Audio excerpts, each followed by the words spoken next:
Di perjalanan waktu berganti, akan muncul keadaan ganti umat, ganti umat, ganti umat, sampai ke ujung dunia berakhir. Sebelum menuju itu, kata Nabi, ada satu keadaan yang ditandai di masa itu dengan satu.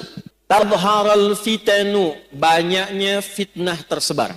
Wa yakthurul kadhibu, banyaknya manipulasi. Sehingga sulit dibedakan mana yang benar, mana yang salah.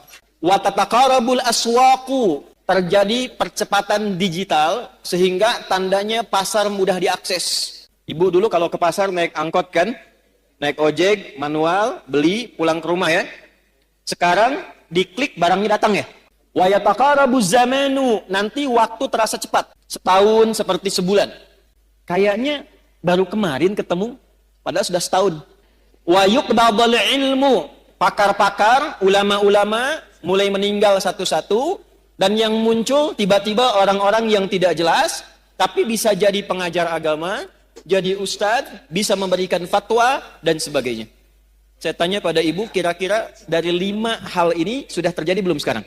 Percepatan digital, sudah ada media sosial sekarang. Sekarang pertanyaannya, ketika masalahnya makin banyak, pertentangannya makin rumit, kadang sulit dibedakan mana yang asli, mana yang palsu. Bagaimana cara kita selamat melewati masa itu, sehingga apapun tugas yang kita jalani dalam kehidupan.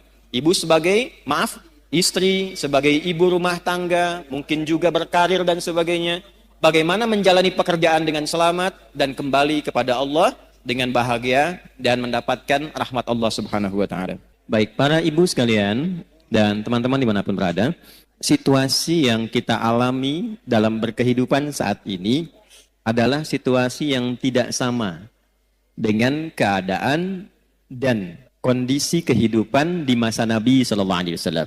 Dulu di zaman Nabi belum ada dan tidak ada media sosial. Zaman Nabi nggak ada sepeda, sekarang ada. Apalagi kereta, apalagi pesawat. Tapi ibu tidak boleh lupakan, karena Nabi ini adalah sosok istimewa utusan Allah, yang tugas pokoknya menyampaikan panduan berkehidupan pada umat terakhir yang menjalani hidup di muka bumi sampai kehidupan ini selesai. Jadi Nabi disebut oleh Allah sebagai Nabi penutup, Nabi akhir zaman, Nabi paling istimewa. Kita yang ikut Nabi juga masuk status umatnya sebagai umat akhir zaman. Karena nabinya akhir zaman, umatnya pun umat akhir. Jadi ibu ini manusia akhir zaman ini. Sama dengan saya gitu ya. Yang dimaksud akhir zaman itu begini, supaya tidak keliru menafsirkan. Akhir zaman itu maksudnya periode masa hidup manusia sampai akhirnya kehidupan. Sampai selesai kehidupan di bumi ini. Jadi dari masa Nabi sampai akhir kehidupan yang kita belum tahu kapan, itu maksudnya yang disebut dengan akhir zaman. Dengan ditutupnya oleh Nabi terakhir, dimulai masa akhir zaman sampai kehidupan selesai. Paham Ibu? Halo, paham? Jadi jangan selalu diartikan kalau bicara akhir zaman, besok kiamat misalnya. Ya? Nah, akhir zaman itu dari mulai Nabi diutus sampai terjadi kiamat. Itu akhir, puncaknya terjadi apa? Kiamat. Nah, yang penting bagi kita belajar itu, ini yang jarang dikupas, jarang dibahas. Nabi itu karena tugasnya oleh Allah ditetapkan sebagai penjelas, pembimbing, penerang, maka di antara yang beliau jelaskan itu bukan hanya hukum fikih, tentang cara sholat, cara kita baca Al-Quran, cara zakat, umrah, haji, puasa, tapi juga beliau dituntun, dibimbing oleh Allah untuk menerangkan keadaan di setiap perpindahan zaman sampai akhirnya. Misal, Nabi pernah komen begini dalam sabdanya. Kalau beliau sudah komen, kita langsung subscribe aja ya, sama like, gak usah ikut komen lagi. Khairul qarni, era terbaik itu kata Nabi, eraku. Kemudian era setelahku, sahabat. Kemudian era setelah itu, tabi'in. Jadi ada era Nabi, era sahabat, era tabi'in, kemudian yang dekat ke tabi'in. Semakin berganti eranya, akan semakin banyak masalahnya. Ada satu kalimat Nabi, nanti yang akan jadi ukuran kira-kira kita itu hidup di era yang bagaimana situasinya. Nanti kalau sudah paham, oh saya hidup ini di era yang seperti ini. Bagaimana cara menjalani kehidupan di era itu supaya selamat hidupnya di dunia dan selamat juga saat kita kembali ke akhirat kelak. Nah sekarang saya bacakan dulu satu hadis. Nanti menurut ibu kira-kira kita sudah berada di era itu atau belum? Karena di zaman Nabi itu belum terjadi. Ya, paham? Nah, kalau sudah paham, mari kita tutup kajian kita. Tenang ya Bu ya. Yuk kita bacakan hadisnya pelan-pelan. Qala Rasulullah sallallahu alaihi wasallam. Untuk menyingkat saya langsung sanadnya kepada Rasulullah sallallahu alaihi wasallam. Yushiku alla taquma as-sa'atu hatta tadhhara al-fitanu wa yakthura al-kadhibu wa yuqbada al-ilmu wa tataqarabu al-aswaqu wa yakthura al-kadhibu. Paham? Tidak. Nanti di perjalanan waktu berganti akan muncul keadaan ganti umat, ganti umat, ganti umat sampai ke ujung dunia berakhir. Sebelum menuju itu, kata Nabi, ada satu keadaan, kondisi yang ditandai di masa itu dengan satu, tadharal fitanu, banyaknya fitnah tersebar. Wa yakthurul kadhibu, banyaknya manipulasi. Sehingga sulit dibedakan mana yang benar, mana yang salah. Sedikit-dikit ada masalah. Pertentangannya makin banyak. Wa tataqarabul aswaqu, terjadi percepatan digital sehingga tandanya pasar mudah diakses. Ibu dulu kalau ke pasar naik angkot kan, naik ojek, manual, beli, pulang ke rumah ya. Sekarang diklik barangnya datang ya. Baik. Wa yataqarabu zamanu, nanti waktu terasa cepat. Setahun seperti sebulan. Sebulan seperti sepekan. Sepekan seperti sehari. Sehari seperti sekilatan. Kayaknya baru kemarin ketemu, padahal sudah setahun. Ya, terjadi sekarang. Wa yuqbadul ilmu, pakar-pakar, ulama-ulama mulai meninggal satu-satu, dan yang muncul tiba-tiba orang-orang yang tidak jelas, tapi bisa jadi pengajar agama, jadi ustadz, bisa memberikan fatwa, dan sebagainya. Saya tanya pada ibu, kira-kira dari 5 hal ini sudah terjadi belum sekarang? Percepatan digital sudah ada media sosial sekarang. Kalau ibu dulu curhatnya sambil masak, sekarang mau masak sudah bikin status. Teman-teman kira-kira menu apa ya yang cocok untuk hari ini? Nah, ya? Nah ternyata ketika era itu muncul, masalahnya makin banyak. Jadi penipuannya sekarang bukan hanya offline, bisa jadi online. Saya itu seumur hidup belum pernah mengisi kajian tentang garam, Bu. Tapi tiba-tiba saya lihat video ada tentang garam ruqyah. Videonya adalah saya, suaranya seperti saya, ya, dan video yang diambil itu video yang menerangkan tentang bersih-bersih, mandi besar. Kemudian dicuplik videonya, diganti frekuensi suaranya menjadi dagang garam ruqyah. Anda bayangkan? Pernah lihat? Berarti sudah terjadi belum eranya? Sekarang pertanyaannya, ketika masalahnya makin banyak, pertentangannya makin rumit, kadang sulit dibedakan mana yang asli, mana yang palsu, bagaimana cara kita selamat melewati masa itu, sehingga apapun tugas yang kita jalani dalam kehidupan, ibu sebagai, istri, sebagai ibu rumah tangga, mungkin juga berkarir dan sebagainya, bagaimana menjalani pekerjaan dengan selamat dan kembali kepada Allah dengan bahagia dan mendapatkan rahmat Allah Subhanahu wa taala. Jangan dulu amin, kita bahas dulu ya. Saya nggak akan tanya ibu kelihatan apa enggak ya. Kelihatan? Belum. Emang belum saya tulis bisa kelihatan. Ya, satu kita Kasih dalilnya dulu ya, supaya nanti ada landasan di Al-Qur'annya bagaimana, di hadisnya seperti apa. Judulnya Panduan Selamat Dunia Akhirat berdasarkan petunjuk Al-Quran dan Sunnah Nabi SAW. Satu, Al-Quran, surah ketiga Ali Imran, ayat 102. Saya kotaki, mohon maaf.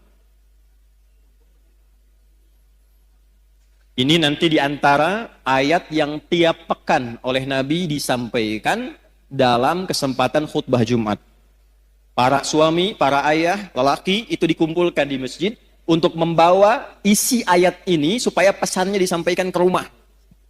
Jadi penting saya sampaikan pada para laki-laki yang Jumatan, ini bukan kalimat formal untuk membuka hanya sekedar khutbah, bukan. Tapi pesannya bawa ke rumah, jaga istrinya, jaga anaknya, jaga keluarganya dengan isi ayat ini. Dua, kita lanjutkan ke hadisnya. Turunan dari ini ditemukan di hadis riwayat Muslim.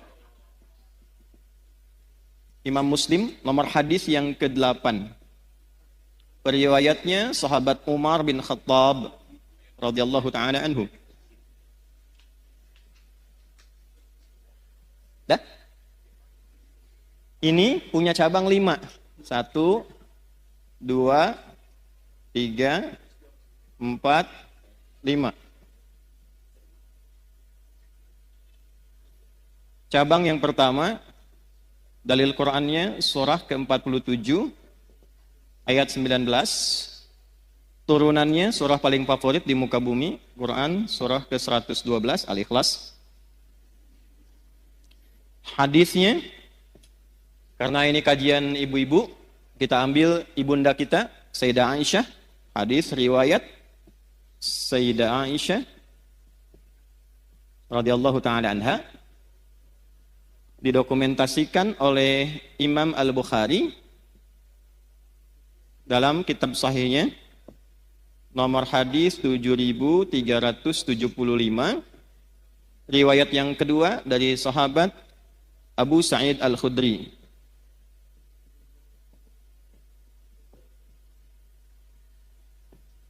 Masih di Al-Bukhari. Ini sudah saya cek ya Bu ya, insyaallah betul. Nomor hadis 7374. Sudah? Ini kisi-kisinya, ada yang bawa mobil tadi, Kijang Toyota Sport yang lama, yang biru dongker, platnya 1427 MC. Nah itu ada tulisan di atasnya itu nanti surat yang terkait dengan ini. Di depan ada mobil parkir tadi saya lewat. Nomor platnya 1427 MC itu di belakang. 2, ini turunannya, Quran, surah kedua, di ayat 45 sampai 46, plus Quran, surah ke-29, ayat ke-45, hadisnya kita ambil yang sahih juga, hadis riwayat Al-Bukhari, juga hadis riwayat Muslim, yang meriwayatkan sahabat Abu Hurairah.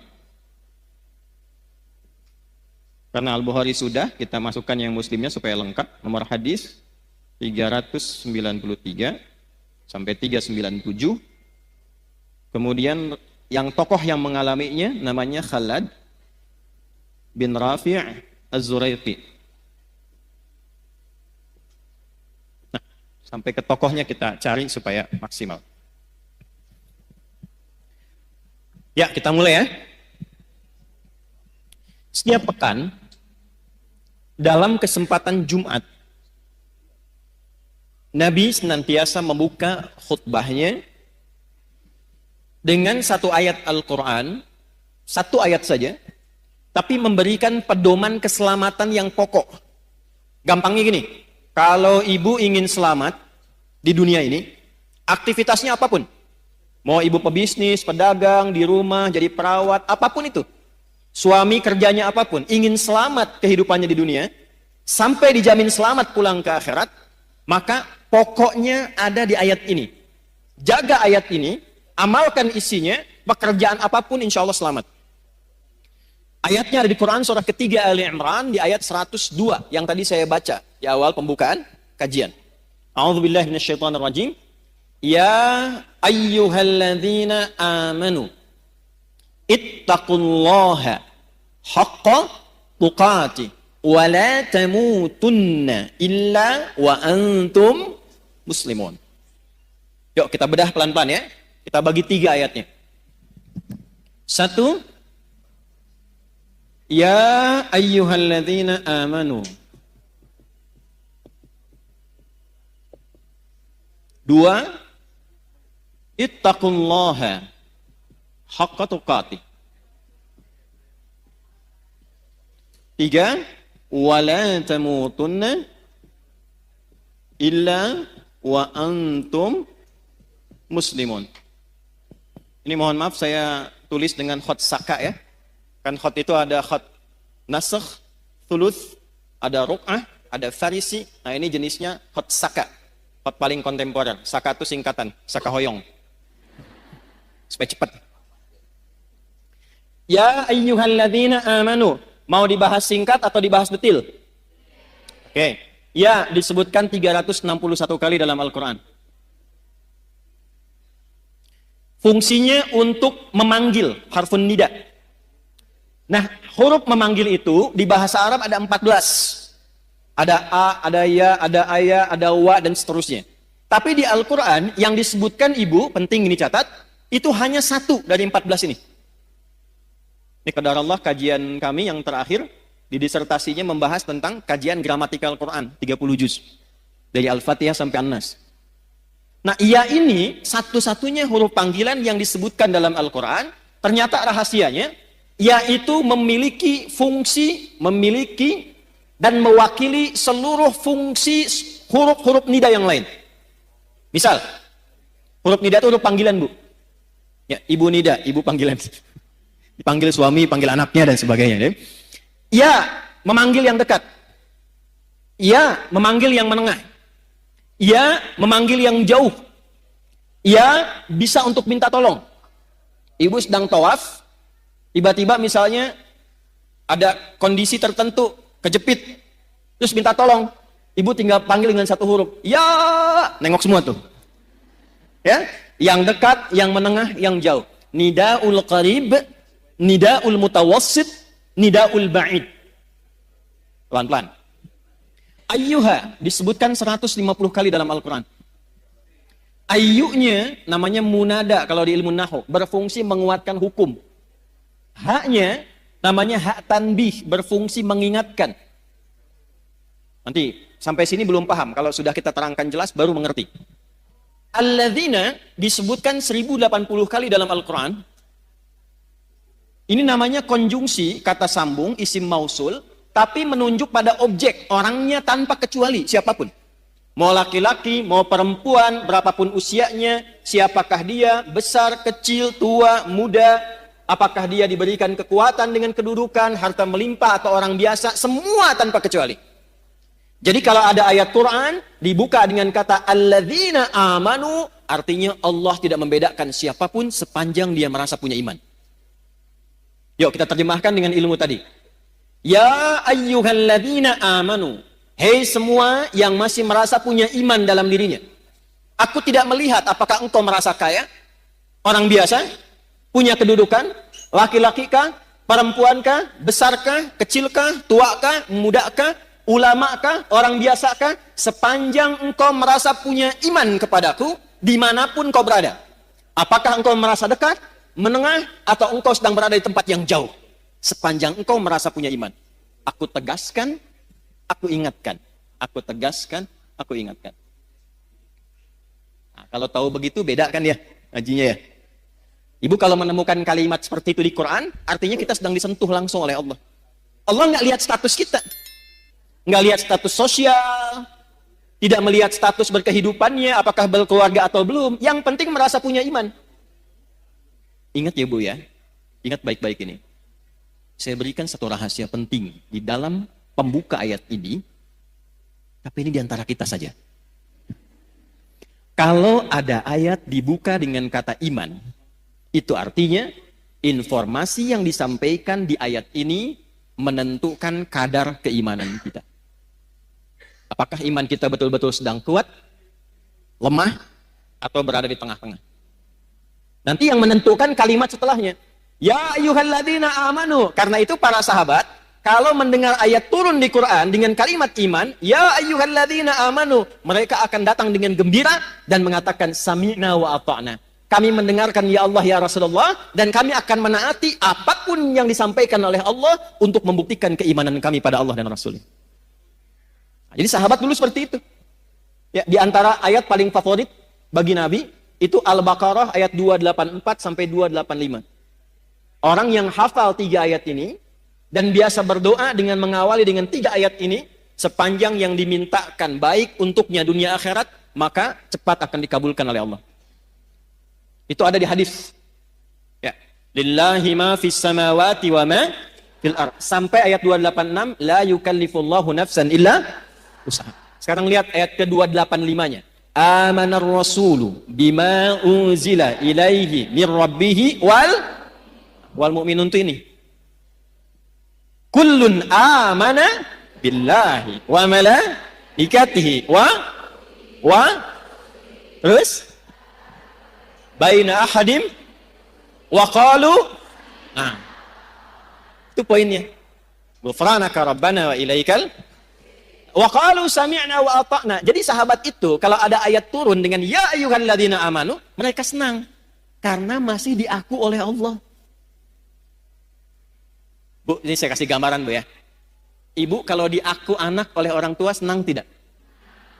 Ibu kalau diaku teman sama orang yang berpengaruh senang tidak? Ibu kalau bilang, presiden bilang begini, itu teman saya tuh, senang tidak? Senang. Kalau ada tokoh yang ibu senangi, terus bilang sama ibu, itu teman saya tuh, senang tidak? Sekarang Allah mengakui keimanan kita, kita dianggap sebagai hamba Allah. Dan dikatakan, ya ayyuhalladzina amanu, hei hamba-hambaku yang yakin punya iman kepadaku. Ibu senang tidak? Masa? Bukti senangnya apa? Dulu sahabat itu kalau ayatnya turun, ya ayyuhalladzina amanu, mereka langsung wajahnya gembira. Karena tahu imannya diaku hamba sama Allah. Terus nunggu, ya Allah perintah apa? Sami'na, kami akan mendengarkan dengan fokus, wa ata'na, setelah kami dengar, kami akan amalkan, kami taati. Jadi bukan sami'na wa nanyaina. Kami dengar, kami klarifikasi dulu gitu ya. Nah, sahabat tidak begitu. Nah, sekarang ini poinnya. Jadi di sini ada ukuran iman, bahasa kerennya parameter iman. Rumus pertama, kita belajar rumus. Kalau ibu ingin mengukur keadaan imannya, ingin tahu nih, sedang kuat, biasa-biasa, atau sedang lemah, ibu keluarkan semua ayat di Quran yang ada kata iman di awalnya. Lalu lihat setelah itu informasinya. Kalau ibu sudah mengamalkan informasi itu dengan semangat, artinya imannya sedang kuat. Contoh, kalimat iman pertama di Al-Quran ada di Al-Baqarah ayat 3. Alladzina yu'minuna bil ghaib. Kalimat iman pertama. Setelah itu, wa yuqimunas. Nah, orang-orang yang imannya itu cenderung bagus kepada Allah, pakai yu'minun, cenderung bagus, naik, bisa dilihat dengan semangatnya menunaikan sholat dengan baik. Maka menunaikan sholat itu ukuran iman. Bila ibu sholatnya semangat, itu tandanya imannya kuat. Tapi kalau sholatnya biasa-biasa saja, imannya standar. Kalau malas-malas, imannya lemah. Misal, di An-Nisa ayat 103. فَإِذَا قَضَيْتُمُ الصَّلَاةَ فَاذْكُرُوا اللَّهَ قِيَامًا وَقُعُودًا وَعَلَى جُنُوبِكُمْ فَإِذَا اطْمَأْنَنْتُمْ فَأَقِيمُوا الصَّلَاةَ إِنَّ الصَّلَاةَ كَانَتْ عَلَى الْمُؤْمِنِينَ كِتَابًا مَوْقُوتًا. Saya baca terjemahannya pakai ilmunya. Secara singkatnya begini, di ujungnya. Orang beriman itu pasti menjaga dan mengetahui waktu sholat. Jadi ada orang yang saking kuatnya iman, bukan hanya nunggu panggilan sholat, Bu. Waktu sholat pun dia hafal. Tuh. Subuh jam berapa tadi? Nggak usah lihat ke sini. Jam berapa? 4? 4.17, 4.20. 18. Terjadi perbedaan pendapat tentang waktu sholat subuh. Gak apa-apa, ini menunjukkan ibu berada dari daerah yang berbeda-beda. Ya. Kiara Condong, Kiara Condong. Soreang? Soreang ya. Alhamdulillah. Karawang? Ada, Masya Allah. Bekasi? Baik ya. Bekasi memang agak jauh dikit. Nih, kita ambil tengah-tengah subuh 4.18 misal. WIB, waktu Indonesia bagian Bandung. Adzan di istiqamah. Allahu Akbar, Allahu Akbar. Ibu dengar. 4.18. Begitu ibu dengar adzan, ibu langsung siap-siap. Ya. Dipanggil sholat, langsung siap-siap. Nah, ini menunjukkan imannya ibu itu standar. Nah. Belum kuat. Awas, hati-hati. Suami ibu kerja di kantor jam 7 masuknya. Datang jam 7, standar tidak? Nah, kalau suami ibu datang jam 6, nah itu melebihi standar istimewa. Dipanggil 4.18, ibu sadar dan siap-siap 4.18, standar tidak? Belum kuat.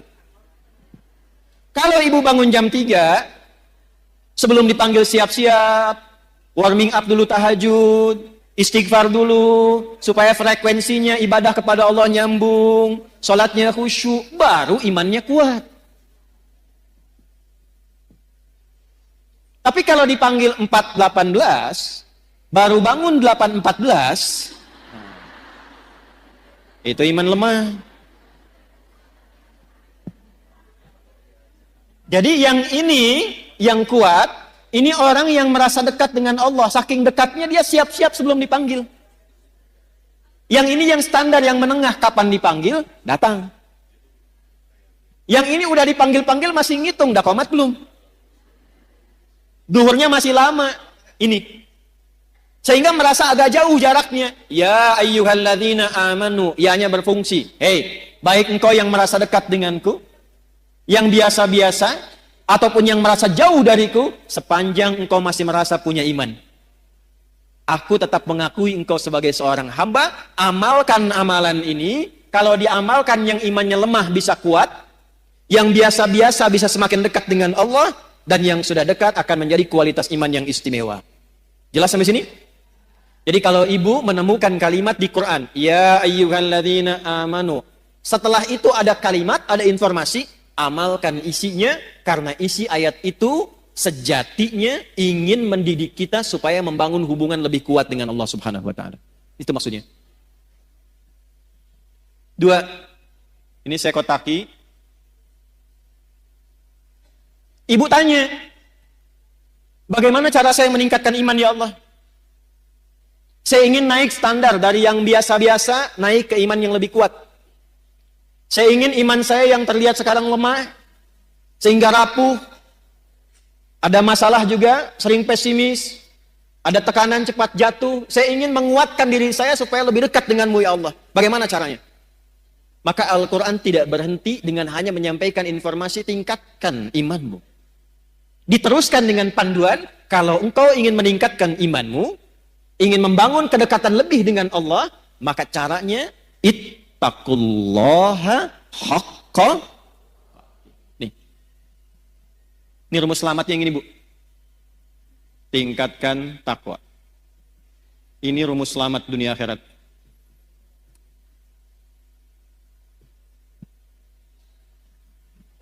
Ya, tahan ya, karena itu saya kotaki. Tingkatkan apa? Pelan-pelan. Jadi kalau ibu bertanya, apa rumus selamat dunia akhirat dalam Al-Quran dan hadis? Bahasa Qurannya sederhana. Tingkatkan takwa secara serius dan benar. Tingkatkan takwa secara serius dan benar.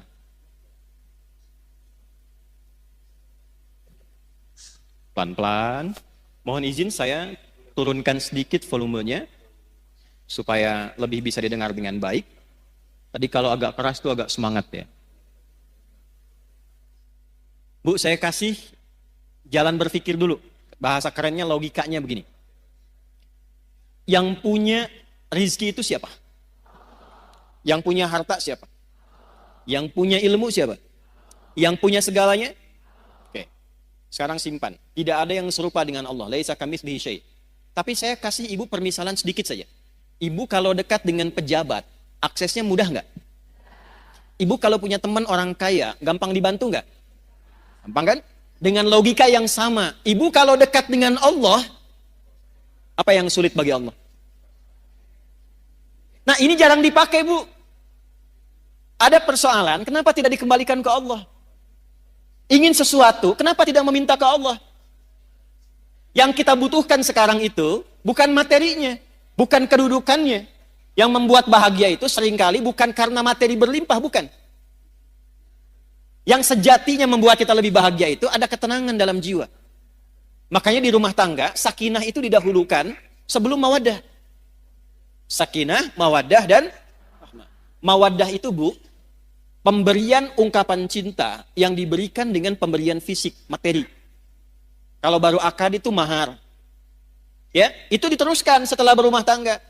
Misal istrinya milad, suami kasih hadiah pulang ke rumah. Mama, selamatnya milad, semoga berkah. Ya, nggak usah tiup-tiup lilin mah, ini aja aku punya hadiah nih. Gelang 2 kilo misalnya kan. Misal gitu.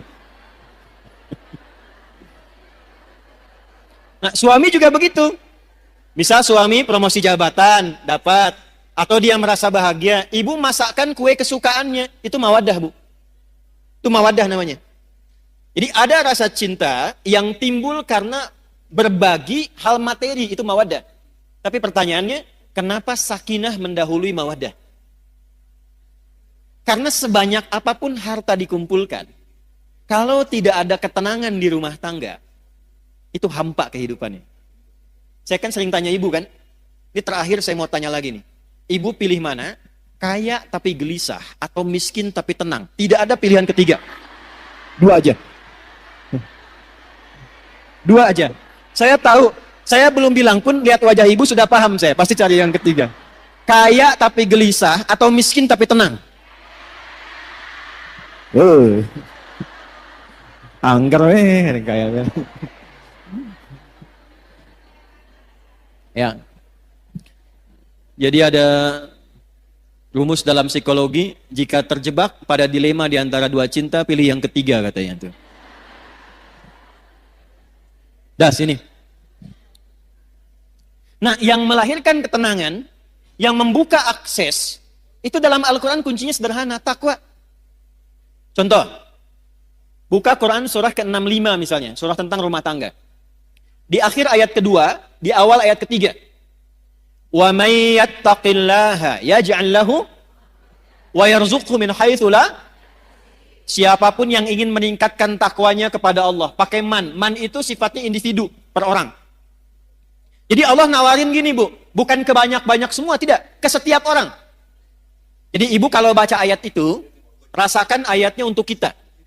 Saya kalau baca ayat itu, saya posisikan begini. Hei Adi Hidayat. Bawa secara personal ke pribadinya.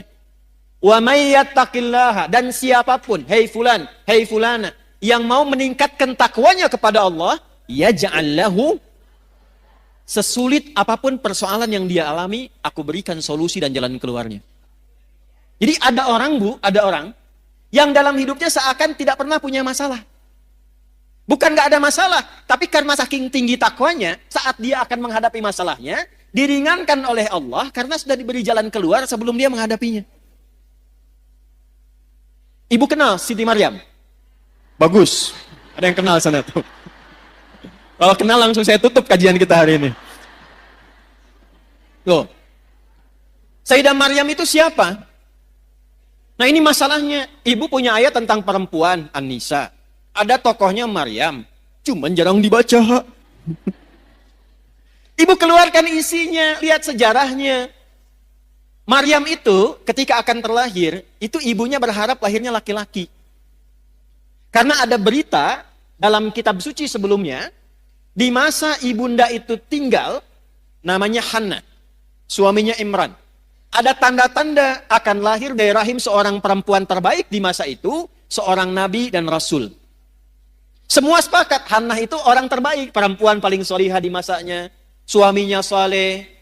Kemudian ketika mengandung, berharapnya laki-laki.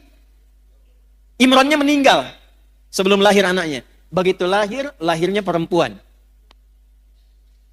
Ibu pengen laki-laki, keluar tiba-tiba perempuan. Nah, anak ini unik, Bu. Nanti kalau dalam kajian lain fikih rumah tangga, kita akan bahas salah satunya hikmah tentang anak. Kenapa kok bisa pengen laki-laki keluar perempuan? Pengen perempuan lahir, pengen cepat tiba-tiba lambat. Pengen ditunda tiba-tiba lahir lagi. Enggak, itu ada hikmahnya. Tapi saya mau langsung masuk ke Maryam. Begitu lahir perempuan, beliau langsung berkata begini, "Ya Allah, perempuan." Quran surah 3 ayat 36. Takwanya ayat 37-nya. Falamma wada'atha qalat rabbi inni wada'tuha untha. Ketika dilahirkan ternyata yang lahir itu perempuan, Hannah berkata begini, "Ya Allah, perempuan. Saya pengennya laki-laki." Apa jawab Allah? Wallahu a'lamu bima wada'at wa laysa dzakaru kal untha. Allah lebih mengetahui hikmah, rahasia di balik kelahiran setiap anak. Kamu jangan simpulkan perempuan seperti pikiranmu. Perempuan pun punya keistimewaan yang tidak dimiliki laki-laki. Coba ibu sepanjang berkehidupan, pernah menemukan nggak keistimewaan yang dimaksud di ayat ini apa? Ibu tuh istimewa, Bu. Nanti Pak, pas pengajian bapak-bapak saya bahas yang laki-laki, Pak. Tenang. Nggak, saya katakan gini, ini ayat turun saat perempuan tuh direndahkan, Bu. Ya, direndahkan, dianggap bahkan tidak sempurna. Ada ibadah di satu keyakinan, kalau isinya masih perempuan belum bisa berlangsung. Ada disamakan dengan sosok yang sangat tidak baik dan sebagainya. Jadi saat perempuan direndahkan, Islam datang dengan ajaran mengangkat derajat perempuan dan mengatakan perempuan punya keistimewaan yang tidak dimiliki laki-laki. Lalu wa inni sammaituha Maryam, diberi namalah anak perempuan itu dengan nama apa? Maryam. Yang mau saya katakan bukan Maryamnya. Yang mau saya katakan, hal pertama yang dilakukan oleh ibunda Maryam, Hannah, itu melatih Maryam supaya membangun kedekatan lebih dengan Allah. Jadi yang diajarkan pertama kali, Bu, ya, yang disiapkan itu bukan bagaimana nanti bajunya, bagaimana popoknya, bagaimana seluruh fasilitas dunianya. Ya, kalau didapati kan era sekarang, walau tidak semuanya, kalau mau lahiran kan banyak disiapkan itu perlengkapan lahirannya kan. Pernah nggak terfikir ketika anak ini lahir, yang terfikir pertama bagaimana anak saya ini bisa dekat dengan Allah? Itu dulu. Bagaimana anak saya yang lahir kenal Allah? Sehingga ketika dia dekat, hisab saya ringan di hadapan Allah, saya pulang. Itu poinnya. Berapa di antara ibu muslimah yang ketika mengandung dan melahirkan memiliki cara berpikir seperti ini? Ketika lahir, yang dia pikirkan bagaimana anak saya bisa kenal dengan Allah. Sekarang ibu lihat apa yang terjadi. Ketika anak ini didekatkan dengan Allah bahkan sejak dalam kandungan. Ayat 35-nya itu sudah didekatkan dengan Allah, Bu, dalam kandungannya. Idh qalat imra'atu Imran rabbi inni nadhartu laka ma fi batni muharraran fataqabbal minni. Ketika istrinya Imran memberikan inspirasi kepada perempuan-perempuan di muka bumi, para muslimah. Ketika beliau mengandung, beliau dekatkan anaknya dengan Allah dan mengatakan, "Ya Allah, saya bernazar ketika dia lahir, anak ini akan saya dekatkan denganmu." Maka di era Nabi dicontohkan dari kandungan. Sudah berdoa, turun Quran surah 7 ayat 189. Dalam kandungan suami istri mulai berdoa, suaminya cari yang halal, istrinya banyak sholat, banyak baca Quran. Jadi ketika lahir itu sudah ada bekal-bekal awal supaya kenal Allah. Maka apa yang terjadi? Begitu anaknya lahir, wa inni sammaituha Maryam, diberi nama sesuai harapannya. Nama itu penting, Bu. Misal ibu pengen punya anak yang ahli Quran. Ibu kasih nama misalnya kalau ahlinya itu sampai paham, Ahmad Faqihul Quran misal. Di situ ada doa. Oh, saya pengen anak saya yang kedua dekat dengan Nabi. Ibu beri nama misalnya Amelia Habibatul Mustafa. Aku harapkan anak ini tumbuh jadi kekasihnya Nabi. Dicari ketika lahir, berikan nama sesuai dengan harapan yang ibu inginkan. Maryam, di antara maknanya, di antaranya sosok yang menjaga diri, sehingga dengan penjagaan itu ia selalu dekat dengan Allah. Yang Allah senangi, dikerjakan. Kalau Allah nggak suka, dia tinggalkan. Yang Allah inginkan, dia ikuti. Allah nggak suka, dia jauhi. Itu Maryam namanya. Maka ibu itu menyiapkan fasilitas untuk menempa anaknya supaya dekat dengan Allah. Maka dimintakan kepada pamannya yang seorang nabi namanya Zakaria untuk dibimbing anaknya, dibuatkan tempat namanya mihrab. Di tempat itulah dididik anak itu supaya meningkatkan takwa kepada Allah. Ibu lihat apa yang terjadi.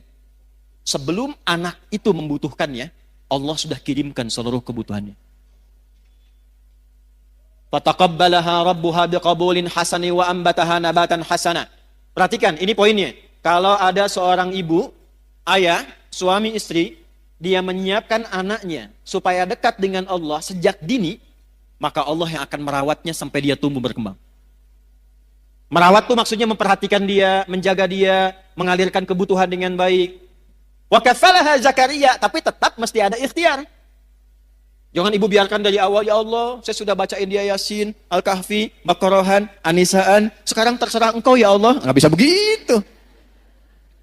Cari sekolah yang baik, cari orang baik untuk ngajar, ustadznya cari. Nanti dengan ikhtiar itu turunlah rizki dari Allah.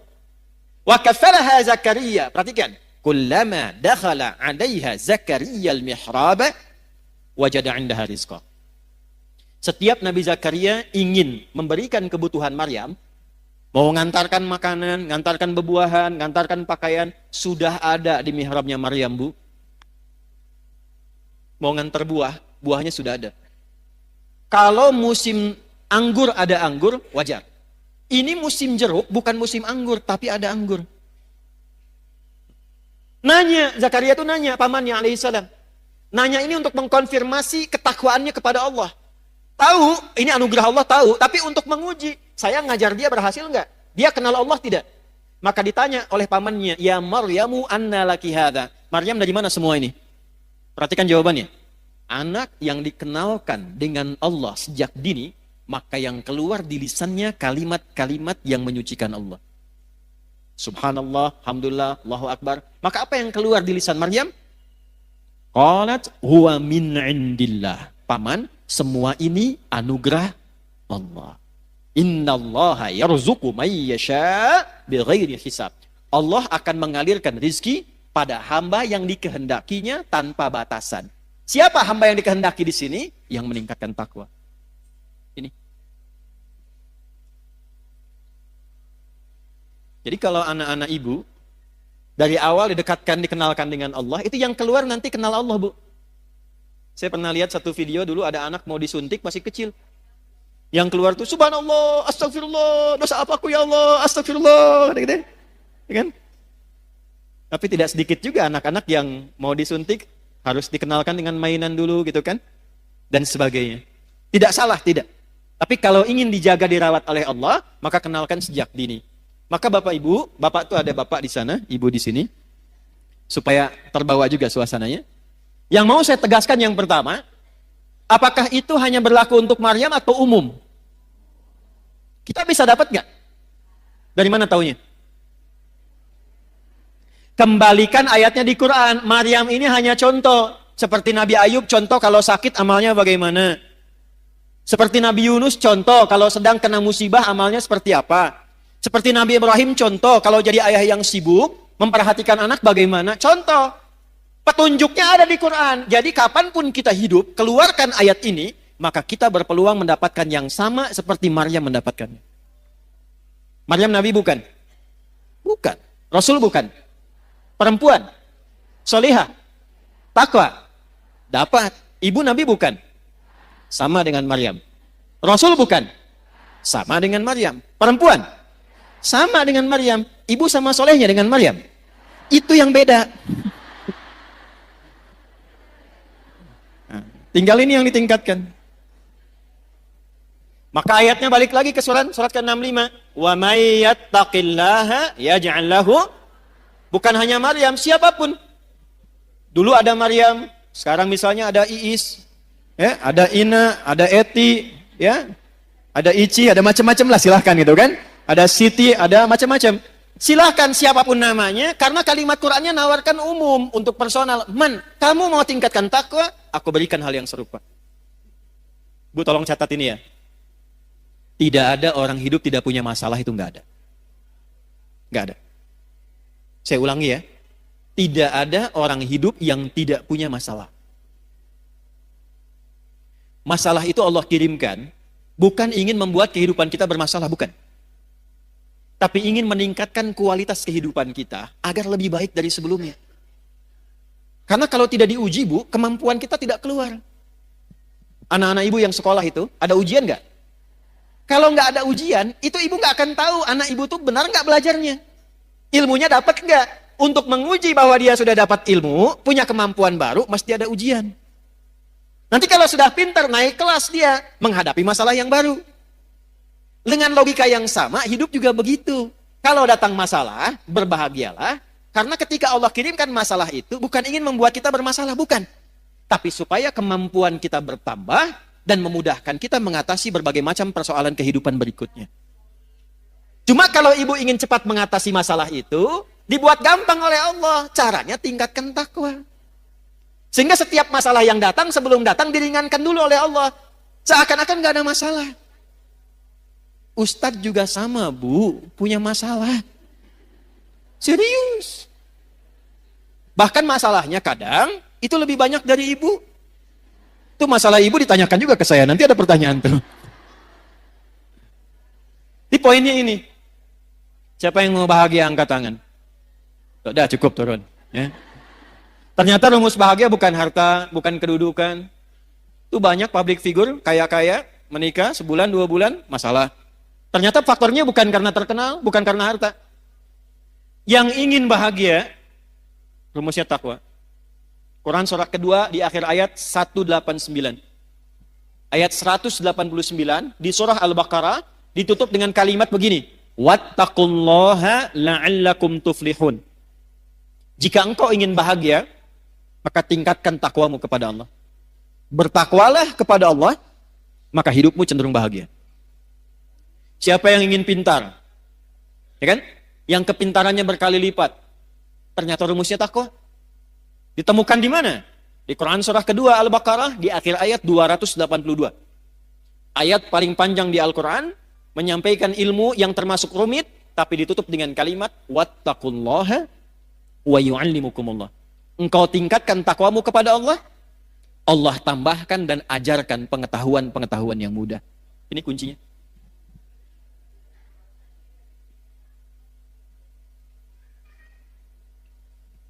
Nah, jadi kalau ingin selamat, ingin nyaman hidup di dunia, sampai nyaman kembali ke akhirat, nyaman, enak, tenang, baik, tuh bahasa Arabnya hasanah. Ibu hasanah, ibu yang nyaman, tenang, baik, ya. Nah, jadi kalau cerewet tinggal bilang ibu hasanah loh, gitu. Cerewet pada yang baik boleh, ya. Rabbana atina fid dunya wa fil akhirati wa qina. Itu rumusnya. Takwa. Jelas sampai sini? Sekarang pertanyaannya begini, kalau saya ingin meningkatkan takwa, caranya bagaimana? Kan tadi ingin selamat, meningkatkan iman, caranya dengan apa? Ingin meningkatkan takwa, caranya bagaimana? Maka Al-Quran langsung memberikan petunjuk, udah gak usah banyak-banyak, gak usah pusing-pusing, fokus pada yang 5 ini saja. Ada berapa caranya? Yang 5 ini, ibu tolong bikin tabel. Tabel tuh bagan begini Bu ya. Ini nih. Bikin kotak. Terus sama ibu di sini kasih nomor Bu. 2, 3, 4, 5. 1, 2, 3, 4, 5. Sudah? Ini tuliskan amalnya. Nomor, amal, ini checklistnya. Buat di apa bahasa soreangnya, dicontreng, ya. Nah, gitulah. Lihat sini. Saya ingin meningkatkan iman, caranya dengan takwa. Dengan takwa hidup saya mudah, dengan takwa hidup saya nyaman, dengan takwa insya Allah terjamin selamat dunia akhirat. Bagaimana cara meningkatkan takwa? Bagian ketiga ini. Wala tamutunna illa wa antum. Wawunya pakai ataf. Dan jagalah takwa ini sepanjang engkau hidup, jangan sampai engkau wafat kecuali engkau menjaga takwa ini. Bagaimana cara menjaganya ya Allah? Wa antum muslimun. Jagalah 5 pokok yang takwa sebagai seorang muslim. Di terjemahan diartikan kecuali engkau menjadi seorang apa? Muslim. Muslim itu artinya orang yang mengamalkan Islam. Saya ulangi. Muslim itu artinya orang yang mengamalkan apa?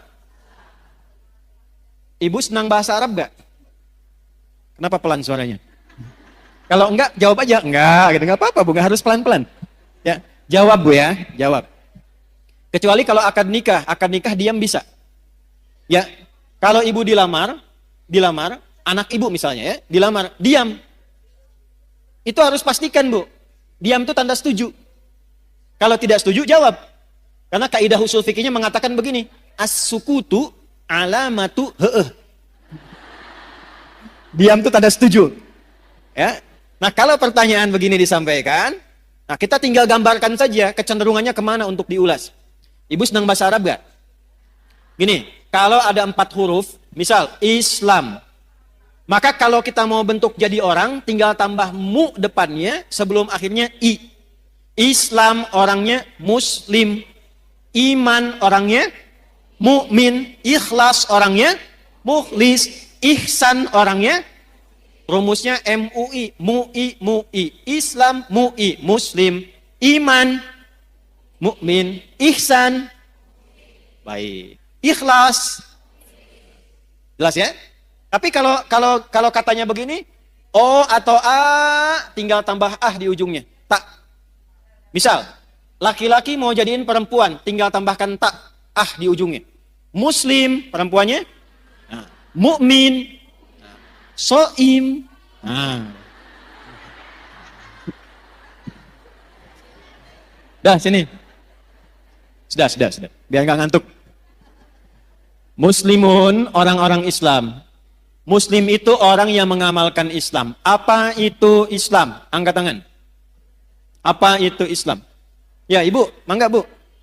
Quran? Berserah diri 100.000.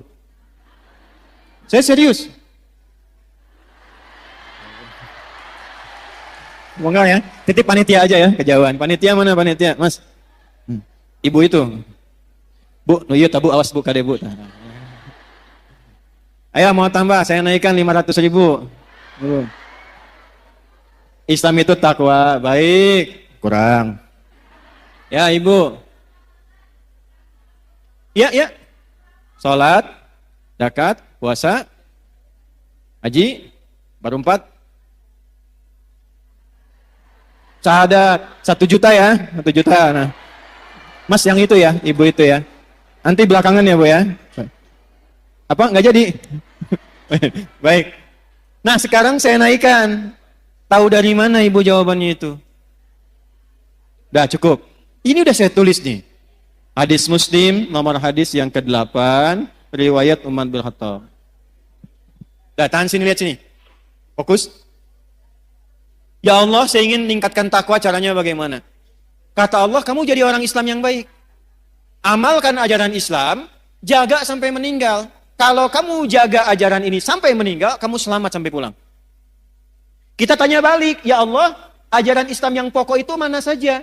Maka dijawablah oleh Nabi, jawaban ini diungkapkan oleh Umar bin Khattab, disampaikan kemudian dirangkum oleh Imam Muslim, dituliskan di kitabnya nomor hadis yang ke-8 sampai ke kita. Apa jawabannya? Ketika Nabi ditanya mal Islam, kata Nabi, 1, antashhada an la ilaha illallah wa anna Muhammadar Rasulullah. Amal pertama syahadat. Syahadatain. Wa tuqimas shalah, salat. Wa tu'tiyaz zakat, zakat. Wa tasuma ramadana, ramadan. Wa tahujjal baita in istata'ta ilaihi sabila. Haji atau umrah? Haji atau di sini maksudnya kalau belum mampu untuk haji bisa menunaikan apa? Maka yang didahulukan hajinya. Saya checklist haji. 5. Bu, 5 ini aja jaga sampai meninggal. Insya Allah selamat. Ibu mau dagang? Boleh. Tapi pastikan ibu punya syahadat. Karena ini kuncinya. Ibu mau sekaya apapun, sehebat apapun, suami punya kedudukan apapun, syahadatnya nggak ada, nggak bisa selamat di akhirat, Bu. Nggak percaya nanti lihat deh. Ya, ini bagian pertama. Saya tanya, ibu kenal Firaun? Ayo bilang kenal. Firaun itu kaya tidak? Punya kedudukan tidak? Punya pasukan tidak? Masalah utamanya apa? Syahadat ini. Makanya perjuangan terakhirnya yang dia pengen saat mau ditenggelamkan itu, dia pengen syahadat. Saya sekarang beriman sama Tuhannya Musa dan Harun. Kata Jibril, enak aja. Karena syahadat yang sudah dipaksakan di tenggorokan dan dipaksakan, hanya ingin, bukan karena ikhlas syahadatnya. Dia menginginkan dengan mengucapkan itu pengen selamat dari terjangan air laut pada masa itu. Maka Jibril melihat, ini bukan ketulusan. Ini kepura-puraan. Maka malaikat diwahyukan, diperintahkan mengambil bagian dari tanah, ya, atau juga dari bagian tanah laut, ya. Kalau kita bahasa Indonesianya apa ya? Kalau kira condong tuh letak tuh apa bahasanya? Lumpur. Nah, ya, lumpur laut diambil lalu dijejalkan ke mulutnya begini. Masalahnya apa? Yang dia cari syahadatnya. Jadi jangan dikira kekuatan, jangan dikira harta benda, jangan dikira kehebatan yang tampil di dunia itu bisa membawa keselamatan di akhirat, belum tentu. Ini yang pertama. Jadi sekarang ibu lakukan apa? Yang ibu lakukan, keluarkan semua anggota keluarga, tulis siapa aja di sini. 1, 2, 3, 4, 5. Yang ke atas siapa? Yang ke bawah siapa? Yang ke kanan siapa saja? Ke kiri siapa saja? Ayahnya, ibunya, suami, istri, anaknya, sampai ke bawah. Cek. Yang pertama, yang harus dipastikan, ini ada enggak?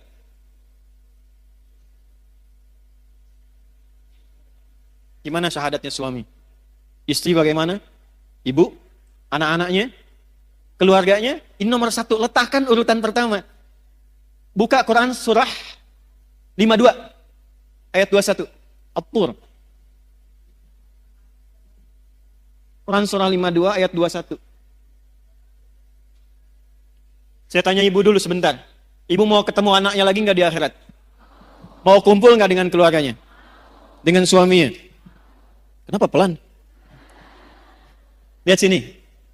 Ternyata yang pertama ditampilkan Quran itu bukan bekal harta, bukan kedudukan. Jadi kalau ibu punya suami, punya anak, punya kedudukan, punya harta banyak, itu tidak menjamin mengumpulkan kembali di akhirat. Walladzina amanu, iman dulu. Wattaba'athum dzurriyyatuhum biimanin alhaqna bihim dzurriyyatahum. Dan para orang tua yang punya iman diikuti oleh anak cucunya, sekeluarga, kerabatnya semua beriman, kami akan kumpulkan kembali, kata Allah. Aku kumpulkan kembali satu keluarga itu di taman surga semuanya. Wa ma alatnahum min amalihim min syai'. Dan tidak akan aku sia-siakan amal mereka untuk menguatkan iman itu. Jadi kalau ibu ajarkan anak dari kecil supaya kenal Allah, itu ditulis, Bu, diperintahkan malaikat tulis tuh.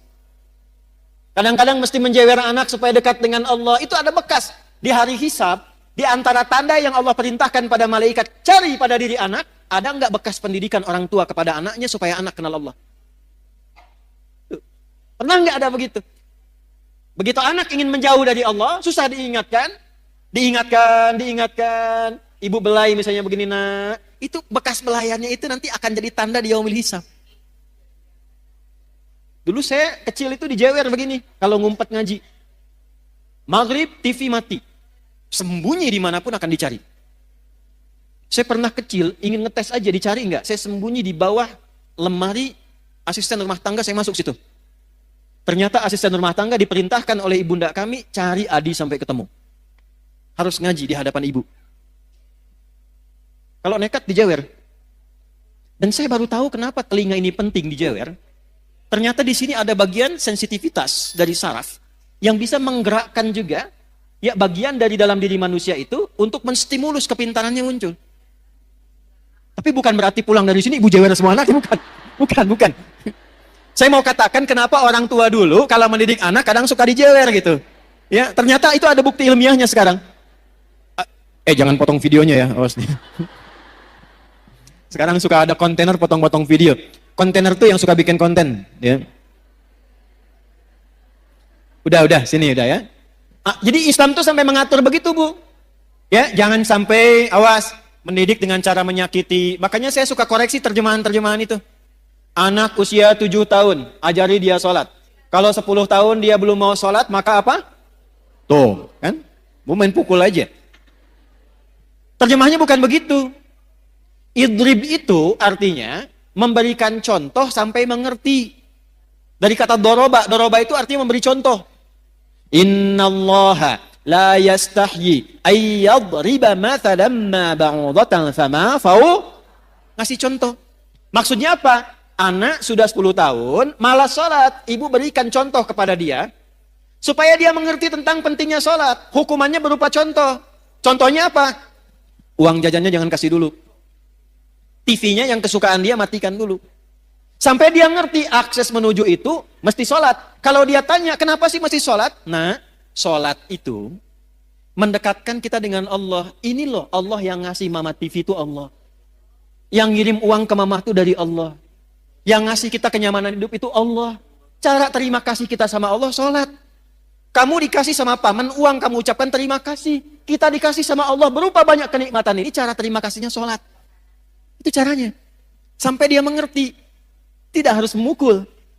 Kalau di Arab, budayanya memang begitu. Tapi bukan menyakiti. Kadang tepak begini gitu. Itu contohnya. Paham? Satu, Bu. Bagaimana cara menjaga syahadat? Maka cabangnya ini. Quran surah 47 ayat 19. Fa'lam annahu la ilaha. Fa'lam, maka cepatlah belajar, mesti punya ilmu. Jadi syahadat pun ada apa? Ada ilmu. Izin ya Bu ya. Syahadatnya checklist dulu. Tapi kalau ibu checklist, menjaganya juga nggak mudah kalau tanpa ilmu. Karena akan tiba masanya, syahadat itu mudah ditukar. Ada bencana, bawa sembako, syahadat ditukar dengan sembako. Ada yang ditukar dengan biskuit. Anak ibu hati-hati yang perempuan-perempuan. Tiba eranya tidak mudah. Datang orang, sekarang dengan kalimat aja bisa hilang syahadatmu. Aku mencintaimu asal engkau mau ikut denganku. Nah, bahaya. Terjadi sekarang? Maka butuh ilmu untuk menguatkan syahadat itu. Karena itu kuncinya. Kata Nabi Miftahul Jannah. Kunci surganya itu terletak pada syahadatnya. Jelas? Ilmunya ada di mana? Nih. Gak usah tinggi-tinggi Bu bahasnya ya. Apalagi mohon maaf sekali. Saya sering perhatikan orang awam banyak berdebat di masalah pembahasan akidah yang tidak ada manfaat untuk dirinya. Yang penting itu membuat kita kenal Allah cukup. Gak usah terjebak dalam perdebatan ini bagaimana, itu bagaimana. Saya nggak ngerti, bahasan dulu para ulama diskusi, sekarang jadi konsumsi awam. Salahnya kadang-kadang, sebagian kurang bisa menjaga. Di antara yang ceramah itu membahas pokok-pokok yang harusnya nggak disampaikan kepada awam. Itu kalangan diskusi di kalangan para ulama. Ar-Rahmanu 'alal arsyistawa, yadullahi fawqa aydihim. Ini orang bikin konten berantem sama ini, berdebat dengan yang ini. Padahal yang belum tentu memberikan faidah untuk dirinya. Orang tua kita ngajarkan dari dulu, wallahu a'lamu bimuradih. Bagi orang awam, cukup kenal Allah, cukup paham tentang bagaimana kita menyembah Allah, jaga itu sampai meninggal, selesai. Makanya ketika Nabi mengajarkan menjaga tauhid, pada orang-orang awam, pada sahabat-sahabat beliau yang awam, itu diajarnya simpel Bu. Cuma diajarkan surat Al-Ikhlas. Satu di antara 3 surat Qul yang jadi favorit umat akhir zaman. Qul huwallahu ahad, qul a'udzu birabbil falaq, qul a'udzu birabbin. Ini tahu dari mana itu? Nih dalilnya dari Sayyidah Aisyah. Riwayat Al-Bukhari. Ada sahabat yang saking dekatnya dengan Allah, kenal Allah, dia hobi sekali baca kulhu. Jadi mainnya kulhu terus Bu. Rakaat kedua. Ya, walaupun rakaat pertama misalnya Al-Duha, Al-Insyirah, Al-A'la, yang keduanya selalu kulhu. Dikomplainlah kemudian. Ya, beberapa sahabat ngomplain itu, kamu kenapa sih main kulhu terus? Baca kulhu terus? Maka disampaikan kepada Nabi, inilah hebatnya Nabi sallallahu alaihi wasallam. Nabi tidak memberikan vonis, Tidak langsung memberikan hukum, dipanggil orangnya ditanya, kenapa engkau senang baca kulhu di rakaat kedua? Kata sahabat ini, ya Rasulullah, di dalam kulhu itu ada sifat-sifat Allah yang indah. Saking kenalnya Allah, senang dengan kulhu, karena menemukan di situ kebenaran Allah dan sifatnya yang indah.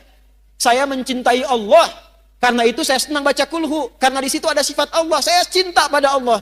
Maka turunlah berita, sampaikan Muhammad kepada sahabat itu, karena dia cinta Allah, Allah pun mencintainya. Hadisnya sahih. Dan ketika cinta Allah diturunkan, ringan seluruh hidupnya. Ini Bu. Maka latihan, belajar tafsirnya. Qul huwallahu, Allahus, lam yalid walam yakul lahu. Yang disebut Allah itu, kalau jadi Tuhan, standar Tuhan itu nggak boleh sama dengan makhluk. Walam yakul lahu kufuwan, itu gampang sekali. Kalau menetapkan Tuhan, harus beda dengan makhluk, karena ini khalik. Kalau ada satu sifat yang sama, berarti bukan Tuhan. Sepakat? Contoh, manusia melahirkan tidak? Lahirkan. Manusia berpasangan tidak? Manusia punya anak tidak? Manusia itu makhluk atau khalik? Baik, kalau manusia berpasangan, maka Tuhan nggak boleh berpasangan. Kalau ada sifat Tuhan berpasangan, berarti sama dengan makhluk, bukan Tuhan. Manusia melahirkan dan dilahirkan, berketurunan, punya keturunan. Tuhan nggak boleh punya keturunan. Tuhan tidak boleh berpasangan. Tuhan tidak boleh melahirkan. Sebab kalau Tuhan punya sifat makhluk, berarti ada potensi makhluk bisa jadi Tuhan. Jelas? Ini simpel banget, logis. Dan kita diajarin itu. Pada akhirnya, walam yakullahu kufuwan. Kalau ibu sudah bertaut kepada Allah dengan kalimat ini, maka Allahus Samad. Apapun masalah kita akan bergantung pada Allah. Ibu baca Al-Ikhlas ini, sampai ibu merasakan dalam hati bahwa ibu punya Allah. Saya punya Allah. Itu kalau kalimat itu sudah belum menancap pada kalbunya. Di hadis Abu Sa'id Al-Khudri, Bu, ada sahabat bilang begini, ngapain sih baca surat itu terus? Diadukan kepada Nabi, apa komentar Nabi? Nabi malah menyanjung, surat Al-Ikhlas ini itu sepertiganya isi kandungan Al-Quran. Jadi kalau ibu ingin dimudahkan hafal Quran, dimudahkan dekat dengan Quran, pahami surat Al-Ikhlas, bacakan itu dengan niat ingin dimudahkan dekat dengan Al-Quran. Ini cara menguatkan syahadat.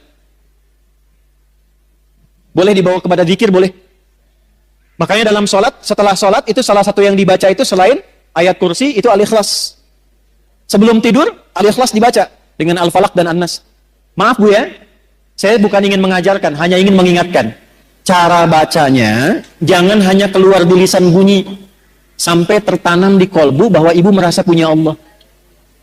Qul huwallahu ahad. Sampai ibu merasa bisa nangis, itu luar biasa. Allahus Samad. Ya Allah, aku ikrarkan dengan lisanku bahwa engkaulah satu-satunya dan hanya satu Tuhan yang aku sembah dan ibadahi. Allahus Samad, ya Allah, aku punya masalah dalam kehidupan, tapi aku punya keyakinan ketika aku gantungkan semua persoalan ini solusinya kepadamu, engkau yang akan ringankan seluruh masalahku. Dan ketika ibu menyebut Allahus Samad, rasakan masalah apa yang dimiliki. Dengan anakkah, dengan rumah tanggakah, kehidupan sosialkah. Lalu sandarkan semua kepada Allah. Lam yalid walam, engkaulah Tuhan yang tunggal, yang hak, tidak beranak, tidak diperanakan. Satu-satunya Tuhan, ya Allah. Walam yakul lahu, nggak ada yang pernah serupa denganmu. Kalau sudah aku ikrarkan seperti ini, aku bertuhan kepadamu, aku bergantung kepadamu, belum engkau juga berikan solusi padaku, maka dengan cara apa lagi aku memohon kepadamu? Karena itu ketika Nabi lewat, ada sahabat mengatakan begini, Allahumma ushidu bi annaka antallah as-samad alladzi lam yalid wa lam yulad wa lam yakul lahu kufuwan ahad. Allahumma inni as'aluka an taghfira li. Ya Allah, aku bersaksi hanya engkaulah Tuhanku satu-satunya, aku sembah, aku tuhankan. Aku gantungkan hidupmu kepadamu. Aku nyatakan kau satu-satunya Tuhan yang tidak serupa dengan makhluk manapun, tidak beranak, tidak diperanakan. Aku tidak minta apapun, ya Allah. Dengan aku mengesahkanmu, aku hanya minta ampuni dosaku. Aku ingin jadi orang baik. Nabi lewat, lalu Nabi mengatakan begini, Fulan, tahukah engkau apa yang kau baru baca tadi? Orang ini berkata, ya Rasulullah, engkau yang paling tahu. Allah wa Rasuluhu a'lam. Allah dan Rasulnya yang paling tahu. Kata Nabi, engkau baru saja meminta kepada Allah dengan menyebut namanya yang paling agung, yang engkau kalau ucapkan itu, doamu akan selalu dijawab, permintaanmu tidak akan pernah tertolak. Itu hadisnya sahih. Hadisnya Sahih. Dan Syekh Said Sabiq memasukkan hadis itu dalam pembahasan akidah ketika mengurai Al-Asmaul Husna di kitabnya Al-Aqaid Al-Islamiyah. Jadi kalau orang benar al-ikhlasnya, Bu, ini sampai ke dalam jiwanya, itu doanya mustajab, Bu. Karena dia merasa punya Allah. Nah, ini yang diminta ini udah nyambung belum sama Allah nih? Kadang lisannya kemana, hatinya kemana. Ibu baca subhanallah. Satu kali belum nyambung, wajar. 2 kali belum connect, wajar. 33 kali belum nyambung. Ibu mesti baca berapa kali lagi? Bu keluar dari sini ya. Mie ayam, mie ayam, mie ayam, mie ayam, mie ayam, mie ayam, mie ayam. Sampai 33 kali itu. Saya yakin sampai mau tidur, ibu akan ingat mie ayam itu. Gak percaya silahkan. Mie ayam, mie ayam, mie ayam, mie ayam, mie ayam. 33 kali. Minimal ibu akan cari kan? Ibu tiap hari, Bu, subhanallah, subhanallah, subhanallah. Dari 33 ini, bagian keberapa yang sampai ke dalam hati? 9, 10, 11? Alhamdulillah, alhamdulillah, alhamdulillah. Lisan ibu alhamdulillah, tapi tuntunan nikmat mintanya makin terus banyak. Sudah dikasih sepeda, minta motor. Dikasih motor, minta mobil lagi. Padahal baru alhamdulillah, sepeda saja belum pernah dibawa menunaikan sholat 5 waktu di masjid. Seringnya sepedaan, kadang dibawa sampai ke pulau lain, sepedaan dengan teman yang lain, belum pernah diantarkan jadi saksi di akhirat bahwa dia pernah mengantar orang ini sholat di masjid, pernah ikut pengajian, dan itu akan dihisab. Sepeda belum dipakai ibadah, sudah minta motor. Motor belum dipakai ibadah, sudah minta mobil. Kadang Allah tahan, bukan nggak pengen ngasih. Fulan, pakai dulu ibadah supaya hisabmu ringan. Kan kamu baru bilang alhamdulillah tadi. Itu. Allahu Akbar. 33 kali 5 tuh. 165. Dalam sehari. Allahu Akbar, Allahu Akbar, Allahu Akbar. Tapi masih kalah juga. Allahu Akbar, Allahu Akbar. Ayo cek ke masjid, ayo. Diskon, kewe sekedap. Nomor 2. Ini saya tanya serius nih. Ibu kalau ada pas sinetron Korea yang paling ibu senangi, pas waktunya adzan, ibu tunda dulu sinetronnya untuk sholat, atau ibu tahan dulu tetap nonton, nanti sholatnya nomor 2? Ya, alhamdulillah. Checklist ya. Lihat sini. Ini materi itu sebetulnya sederhana, Bu.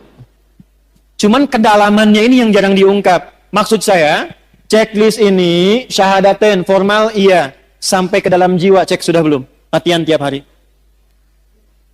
Nyambung lagi, cara melatih supaya ketika syahadat saya merasa punya Allah itu bagaimana? Lakukan seperti Nabi bimbing kita. Karena itu ada bagian keduanya. Wa asyhadu anna Muhammadan. Tanya ke Nabi, ya Rasulullah, gimana cara melatih syahadat? Wa tuqimas shalah. Jaga dalam sholat. Karena itu dalam sholat kita bersyahadat. Waktu tasyahud syahadat tidak? Sholat dibuka dengan kalimat apa? Ya, kalimatnya apa? Allah. Waktu ibu mengucapkan Allahu Akbar, sudah kenal Allah belum? Tuh. Ini saya cek ya. Kalau sudah takbir baca apa? Iftitahnya bacaannya apa? Allahu Akbar kabira. Alhamdulillah. Subhanallah ibu tahu? Kemudian? Baik. Selain yang wajah tuh ada lagi yang baca yang lain? Allahumma ba'id baini wa baina kama ba'adta bainal. Stop, saya kasih 2 contoh ini. Pernah nggak mencari bagaimana Nabi pernah mengamalkan doa iftitah itu setelah takbir? Ibu pernah belajar dan dengar tentang sahabat Abu Bakar kan? Baru takbir, itu saking merasanya punya Allah, itu langsung menangis bergetar. Baru takbir. Sahabat Ali bin Abi Thalib baru adzan sudah bergetar. Belum sholat. Saking merasa punya Allah. Doa yang Allahumma ba'id itu ada di Al-Bukhari, Sahih Al-Bukhari. Riwayatnya oleh sahabat Abu Hurairah. Biasanya dibaca dalam kesempatan sholat siang. Subuh, zuhur, asar, sholat siang. Yang wajah itu ada di Sunan Abu Daud. Biasa diamalkan oleh Nabi pada malam hari. Sanadnya nanti tersambung melalui Imam Ali bin Abi Thalib radhiyallahu ta'ala anhu. Jadi kalau yang Allahumma ba'id dari Abu Hurairah, yang wajah itu dari sahabat Ali bin Abi Pertanyaannya, kenapa yang wajah tuh sering dibaca malam, sementara Allahumma ba'id sering dibaca siang? Walaupun boleh baca wajah tuh, subuh boleh, siang boleh, nggak dilarang. Ada 12 doa iftitah, Bu. Boleh-boleh saja, sah. Tapi yang mau saya katakan, kenapa sering dibacanya di waktu itu? Perhatikan caranya. Ketika tangan diangkat, buang urusan dunia ke belakang. Kalau pengen khusyuk sholatnya, pasrahkan urusan kita kepada Allah. Jadikan Allah yang maha agung, yang lain gak penting. Buang urusan dunia ke belakang. Kenapa sholat jarang khusyuk? Karena ketika takbir, dunianya masih dibawa. Allahu Akbar, oh diskon ini sekian, ini jemuran belum diangkat, ini masuk. Buang ke belakang. Pasrahkan kepada Allah. Gak, ini ada kitabnya, ya. Ada beberapa kitab, kita simpulkan saja dengan cepat karena waktunya tinggal 5 menit. Lihat sini. Allahu Akbar, angkat tanganmu sejajar dengan pundakmu di sini, hadwaman kibaihi, atau sejajar daun telinga di sini, hadis An-Nasai. Tapi dua makna ini artinya apa? Angkatlah tanganmu, pasrahkan dirimu kepada Allah. Sekarang sholat dibuka, hanya Allah yang maha agung, yang lain gak penting, semua buang ke belakang. Maka itu di Abu Daud dikatakan fakul, maka katakan Allahu Akbar. Saking pentingnya komitmen itu diucapkan dengan lisan. Di Islam itu, Bu, kalau ada ibadah yang membutuhkan kekuatan supaya hatinya mantap, itu lisannya dipandu berucap.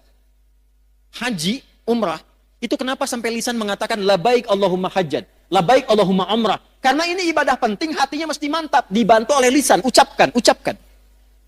Sama dengan ibu begini, ibu sedang punya masalah, tidak mudah misalnya, itu dipandu oleh Quran, katakan pada hatimu, katakan, inna ma'al usri, itu kalau ibu masih goyah, keluarkan di lisan, pasti ada solusinya, pasti selesai. Enggak mungkin ada masalah yang enggak ada solusinya. Pasti bisa, pasti bisa. Gitu. Kita punya ayatnya, Bu. Sekarang yang pakai orang Jepang. Dulu saya SD, 94-95 itu, di TPI itu ada sore-sore, sekitar jam 5:30, 6, acara Benteng Takeshi. Reporternya, kalau ada mau menaklukkan Benteng Takeshi dengan tank main-mainan, dia akan selalu motivasi mengatakan begini, kamu bisa, kamu bisa, kamu bisa. Sekarang itu dipakai di Korea, di anak-anak TK, itu kalau mau masuk, dia mengatakan begini, harus lebih daripada Jepang, kita bisa, harus lebih daripada Jepang. Jadi kalau Jepang bikin ini, mereka bikin ini. Sekarang mereka dengan percaya diri tinggi maju. Kita punya ayatnya. Gak pakai oh, punya ayat. Oh. Balik ke tadi, angkat tangan, rasakan punya Allah. Nah karena sahabat Abu Bakar ini merasa punya Allah, beliau ini merasa takut kalau sholat pun masih membawa salah. Makanya ketika siang, kenapa siang baca Allahumma ba'id? Saya tanya pada ibu, dibandingkan dengan malam dan siang, mana di antara dua waktu itu yang banyak kita beraktivitas? Siang atau malam? Hukum mengatakan, semakin banyak beraktivitas, semakin besar potensi salahnya. Lisan yang banyak bicara, akan banyak berpotensi salah dibandingkan yang banyak diam. Mata yang banyak melihat, akan mungkin banyak salah lihat dibandingkan dengan orang yang terpejam. Demikian seterusnya. Maka kenapa dalam siang itu sering dibaca Allahumma ba'id? Karena ibu perhatikan maknanya. Begitu takbir, tangan ditutup begini. Ini ada riwayatnya, Bu. Ada riwayatnya. Kalau saya ulas terlalu panjang, saya langsung ke iftitah saja. Allahumma ba'id baini wa baina khataaya.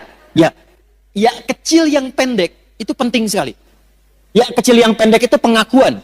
Khotoya jamak dari kata khoti'ah, banyak salahnya. Iya-nya pengakuan.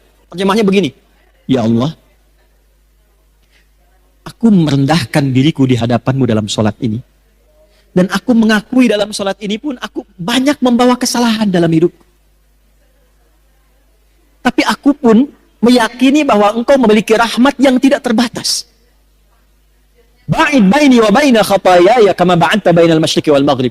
Maka aku mohon dengan limpahan rahmatmu, jauhkan aku sejauh-jauhnya dengan kesalahan-kesalahan yang telah aku perbuat, ya Allah, sebentang engkau jauhkan antara timur dengan barat yang tidak pernah bertemu. Maksudnya, aku tidak mau melihat kesalahanku lagi saat dihisab di hari kiamat nanti. Allahumma naqini minal khataya kama yunaqqa thawbul abyadu minad danas. Ya Allah, kalau kesalahanku ini seperti noda dalam baju, maka dengan rahmatmu, jadikan aku bersih kembali dalam menunaikan sholat ini, seperti noda dibersihkan dari pakaian. Allahumma ighsilni bil ma'i wa thalji wal barad. Ya Allah, sekotor apapun dosa yang aku bawa dari ujung kepala sampai ujung kaki, mohon hilangkan dengan salat ini seperti pakaian yang dicuci dengan air yang sangat jernih dan dingin. Jadi ketika takbir, baca Allahumma ba'id, itu sambil tobat, sambil ingat dosamu. Jadi begitu takbir Allahumma ba'id baini wa baina khataaya, ibu bayangkan saat sholat itu membawa salah apa sebelum sholat? Salah ucap kepada anak, salah sikap kepada suami, salah pikiran, salah tutur kepada kedua orang tua. Bahkan sudah meninggal masih salah sangka. Gak nyangka ya ibu saya dulu begitu, nyangka. Orang yang bilang gak nyangka sedang nyangka. Maka ketika bertakbir mengucapkan tadi sambil tobat dia. Ini ada sejarahnya Bu, asalnya begini sholat itu, irsal. Makanya di mazhab Maliki masih begini. Kenapa kemudian setelah itu dituntun begini sedekap?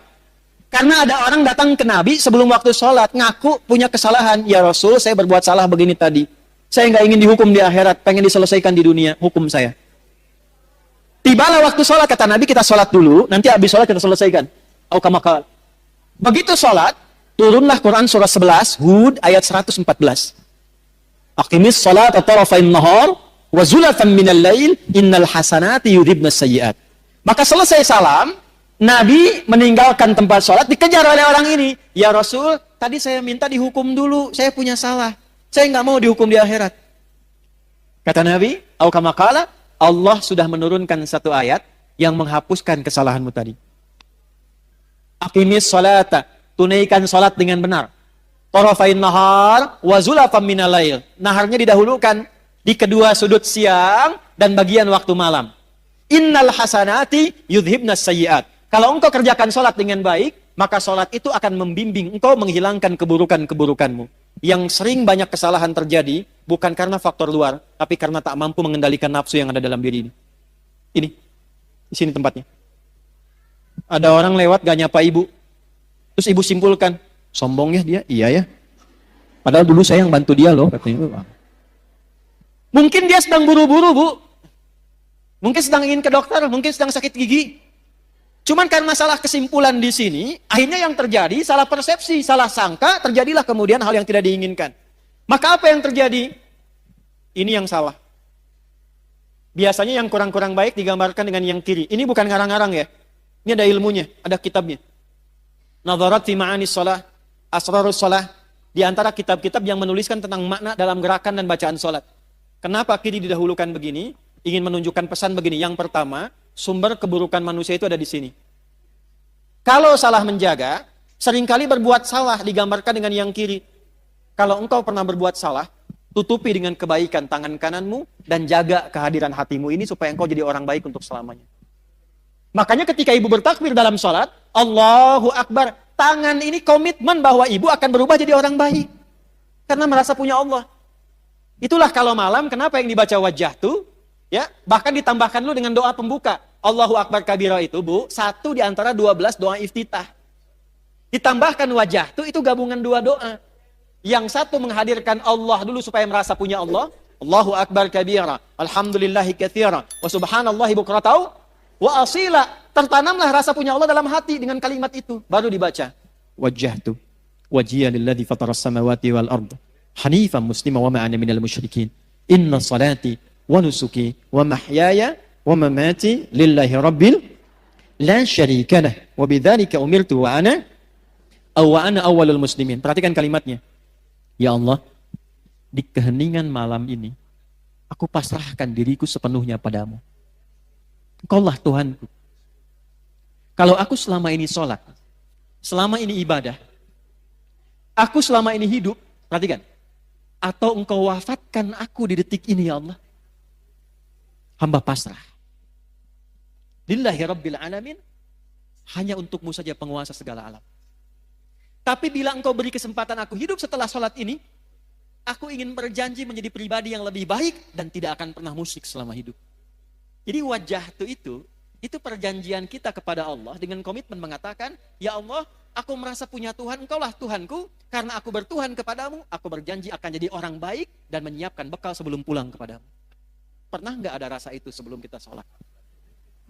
Itu yang saya maksudkan checklist. Pentingnya ngaji itu.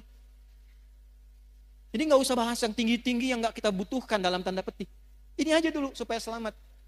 Anak udah sholat belum? Sekolahnya bagus, bangunannya bagus, modern, bayarannya mahal, trennya bagus, tapi nggak bisa sholat. Coret bu. Untuk apa? Ibu yang ngandung dia, ibu yang melahirkan berjuang dengan kematian, ibu yang memberikan ASI, ibu yang dihisab. Terus ibu tempatkan anak itu di tempat yang tidak mengenal Tuhan yang memudahkan ibu lahiran. Memudahkan anak itu dalam kandungan. Terus ketika ibu meninggal, dia pun gak mampu menyolatkan ibu. Lantas untuk apa selama ini pengorbanan yang ibu lakukan? Ini penting saya katakan, karena saya pernah menangani kasus dulu di Jakarta. Awal-awal saya kembali dari Tripoli. Tentang hukum anak meng-hire orang-orang lain untuk menyolatkan kedua orang tua yang meninggal. Karena dia gak tahu cara menyolatkannya bagaimana. Pada sekolah tinggi sampai ke luar negeri.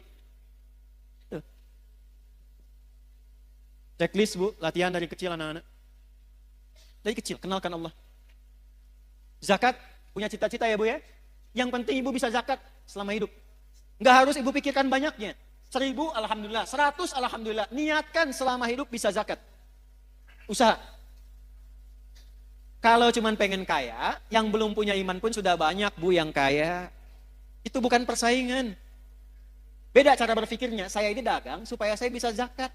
Karena saya punya Tuhan, namanya Allah. Saya pengen taatin Allah. Saya pengen bisa infak. Ya Allah beri kemampuan saya untuk zakat. Bulan ini 25 juta aja ya Allah. Zakat itu berapa persen? 2,5%. Jadi kalau ibu minta zakat 25 juta, ibu minta rezeki 1 miliar itu. Zakat. Walaupun 100 ribu, walaupun 100 rupiah. Maksud saya begini, ketika nanti dihisab di hari kiamat, dipanggil.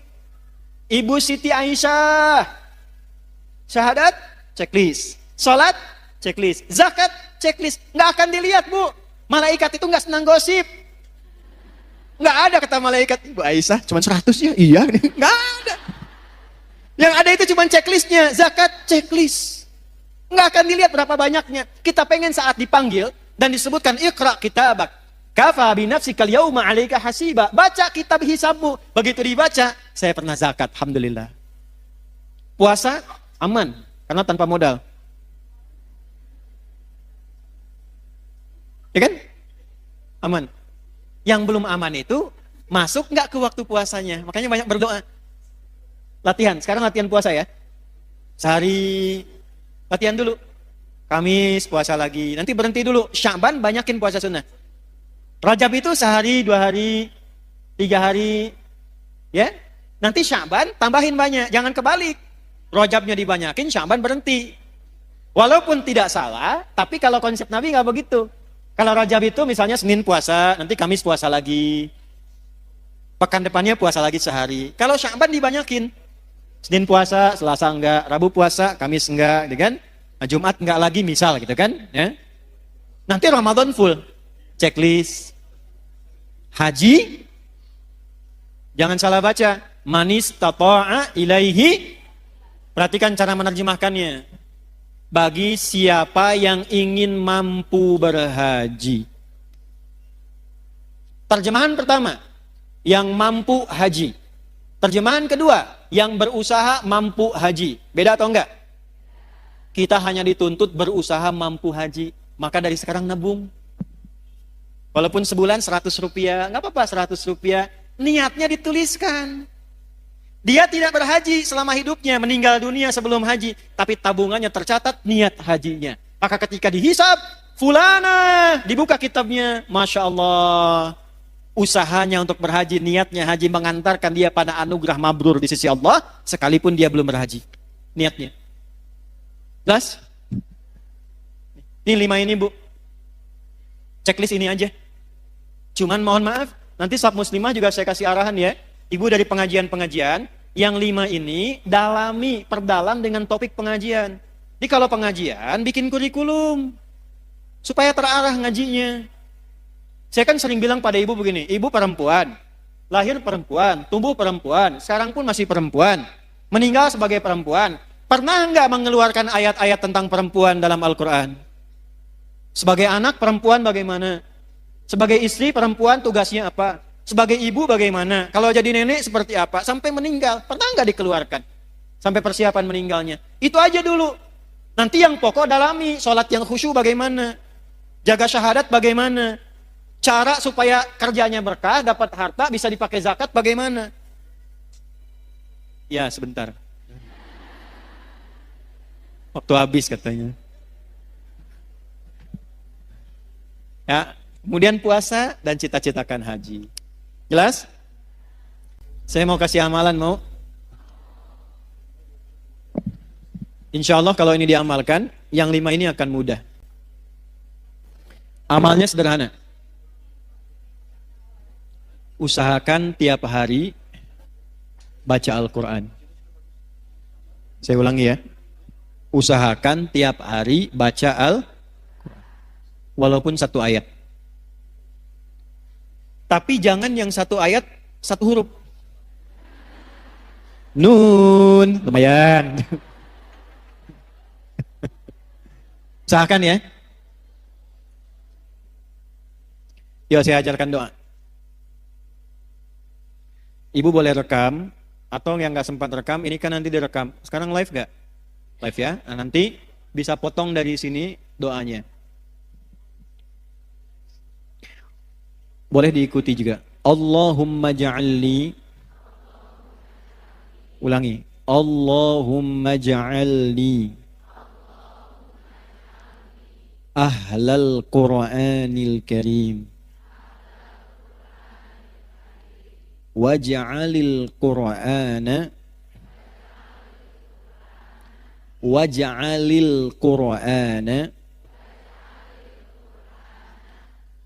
sahiban li fid dunya wa syafi'an li fil akhirah. Gitu ya. Nah, baca itu setiap selesai sholat, baca Allahumma ja'alni ahlal Qur'anil Karim waj'al Qur'ana sahiban li fid dunya wa syafi'an li fil akhirah. Insyaallah kalau doa itu dibaca dan kita rajin baca Quran tiap hari, apalagi berusaha menghafal Quran, insyaallah kita akan terjaga. Dan ini yang 5 akan dimudahkan. Yang 5 akan dimudahkan. Assalamualaikum warahmatullahi wabarakatuh. Alhamdulillahirabbil alamin. Segala puji hanya milik Allah Subhanahu wa Ta'ala yang telah memberikan kita kesempatan untuk menyimak kajian ini hingga selesai. Sebagai penutup, mari kita rangkum kembali inti pembahasan dari ceramah yang telah kita dengarkan bersama. Dalam kajian ini, dijelaskan bahwa manusia saat ini hidup di masa akhir zaman, yaitu periode sejak Nabi Muhammad SAW diutus hingga terjadinya hari kiamat. Akhir zaman bukan berarti kiamat akan terjadi besok, melainkan masa panjang yang ditandai dengan berbagai perubahan besar dalam kehidupan manusia. Di antara tanda-tanda yang disebutkan Nabi Muhammad SAW adalah tersebarnya fitnah, banyaknya kebohongan dan manipulasi, sulitnya membedakan antara kebenaran dan kebatilan, serta percepatan waktu yang sangat terasa. Selain itu, terjadi percepatan digital dan kemudahan akses pasar, sehingga transaksi dan informasi dapat dilakukan dengan sangat cepat. Pada masa ini pula, banyak ulama yang wafat, sementara muncul orang-orang yang tidak memiliki keilmuan yang kuat, namun berani berbicara dan memberi fatwa dalam urusan agama.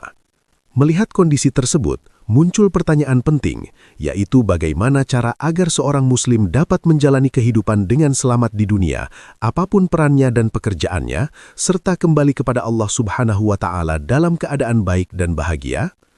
Jawaban dari pertanyaan tersebut ditegaskan dalam Al-Quran dan Sunnah Nabi Muhammad SAW, yaitu dengan menjaga iman dan meningkatkan takwa.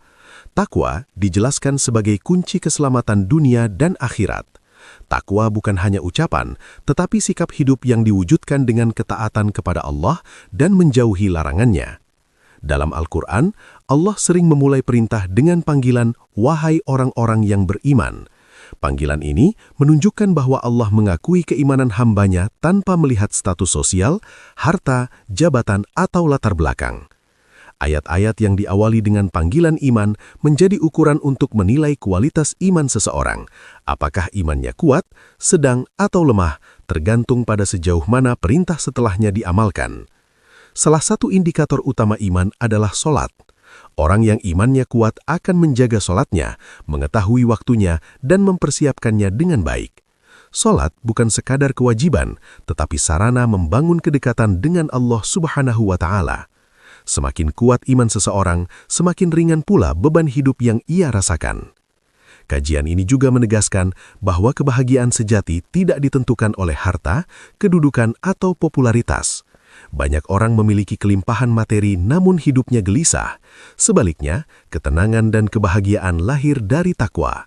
Takwa menjadikan hati tenang, pikiran jernih, dan masalah hidup terasa lebih ringan karena disandarkan kepada Allah. Selain itu, disampaikan pula pentingnya menjaga dan menguatkan syahadat sebagai fondasi iman. Syahadat adalah kunci keselamatan akhirat, namun dapat menjadi rapuh jika tidak dijaga dengan ilmu. Oleh karena itu, umat Islam dianjurkan untuk mengenal Allah dengan benar, tidak terjebak dalam perdebatan yang tidak bermanfaat, dan fokus pada pemahaman tauhid yang sederhana namun kuat. Sebagai contoh penguatan tauhid, dijelaskan pentingnya memahami dan mengamalkan surah Al-Ikhlas. Surah ini mengajarkan keesaan Allah dan menjadi sarana agar seorang hamba benar-benar merasa memiliki Allah sebagai satu-satunya tempat bergantung. Ketika keyakinan ini tertanam kuat dalam hati, maka kehidupan akan terasa lebih ringan dan terarah. Dalam kajian ini juga ditekankan bahwa iman dan takwa harus ditanamkan sejak dini dalam keluarga. Mengenalkan Allah kepada anak-anak, membiasakan ibadah, dan memberikan teladan yang baik merupakan bekal utama agar mereka tumbuh dalam penjagaan Allah Subhanahu wa Ta'ala. Kesimpulannya, di tengah kondisi akhir zaman yang penuh tantangan, keselamatan dunia dan akhirat hanya dapat diraih dengan menjaga iman, meningkatkan takwa, melaksanakan ajaran Islam dengan benar, serta terus kembali kepada Al-Quran dan Sunnah Nabi Muhammad SAW. Demikian rangkuman kajian pada video ini.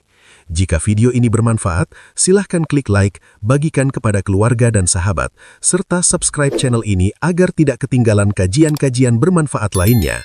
Kami juga mengajak sahabat semua untuk mendoakan Ustadz Adi Hidayat di kolom komentar. Semoga Allah Subhanahu wa Ta'ala senantiasa menjaga beliau, memberikan kesehatan, berkah ilmu, dan menjadikan setiap dakwah beliau sebagai amal jariah yang terus mengalir. Terima kasih telah menyimak hingga akhir. Wassalamualaikum warahmatullahi wabarakatuh.